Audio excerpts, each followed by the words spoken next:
Ошондон урматтуу туугандарым, уламалардын айтымына караганда исраф адамдын кажетини бүтүрүп жатканда болот. Адам өзүнүн ашказанын, башка нерсесин толтуруп жаткандагы боло турган мамиле. Негизи казан дегенде байланыштуу, адамда өзү 4 казан болот да. Бир ашказан болот. Туурабы? Ашказанды бардыгыбыз толтурган аракетинде жүрөбүз. Пайгамбарыбыз саллаллаху алейхи вассалам айткан: "Ма малаа ибну Адам ви'ан шарран мин батнихи." Адам баласы эң жаман идиш курсагына караганда башка жаман идишти толтура албайт дейт. Эгерде бир казанды, бир идишти толтура турган болсо, ошол толтурулган идиштердин эң жаманы бул адамдын курсагы болот экен. Өтө эле аша тое жейлөр бар го. Ошолор туурасында айтылып атат да.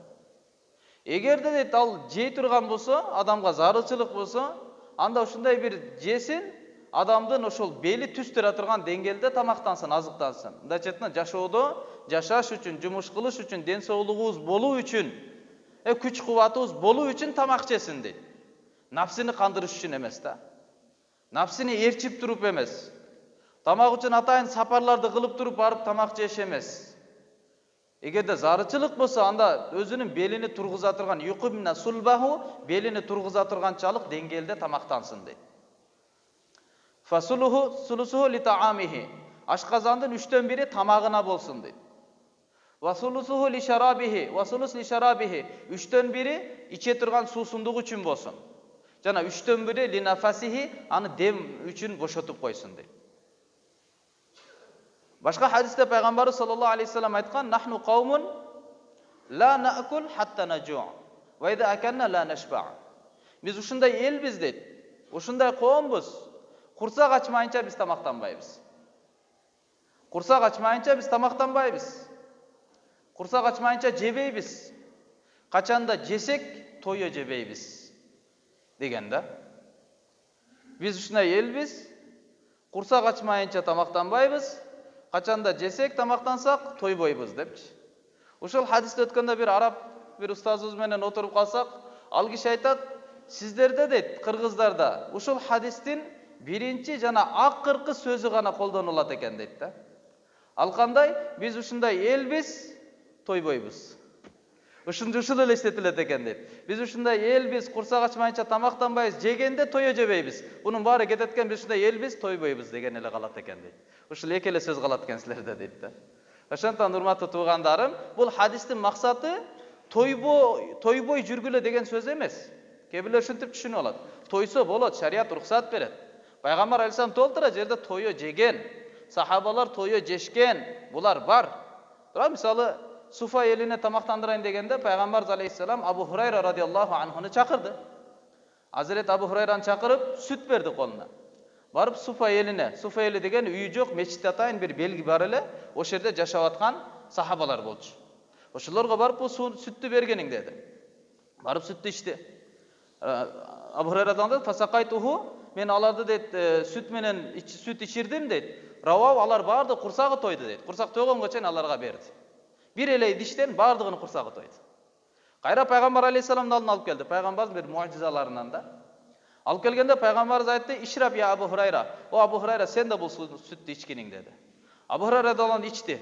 "Ичтим" деди. Десе дагы айтты: "Ишраб, дагы ичкин" деди. Дагы ичти. Экинчи жолу ичип бүттүм дегенде пайгамбар да дагы ичкин деди. Үчүнчү жолу ичип туруп анан айтты: "О Алланын элчиси, ла ажиду лаху маслака, мен буга кире турган жол таппай атамын" деди. Мындайча айтканда, тоюп калдым, толук тойдум деген сөз да. Анан калганын пайгамбарыбыз алейхиссалам алып ичип койгондон кийин, анан ошондон кийин анан сүттү көндү да. Аллах Тааланын кудурети, Алланын болгон жардамы. Яни тойо жеп атат, тойо ичип атат, туурабы?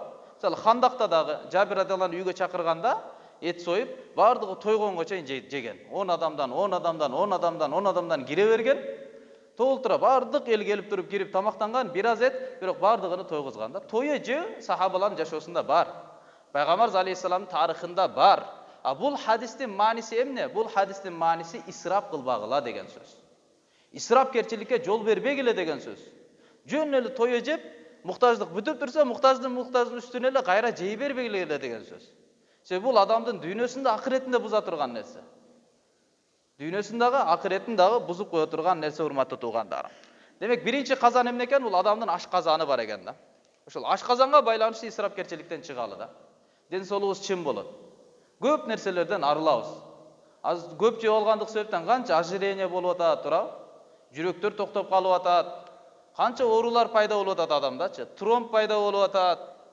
Көчөдө азыр жума күнү кандай пробка болуп калгандай, ошондой эле кан тамырларда да ушундай нерселер пайда болуп.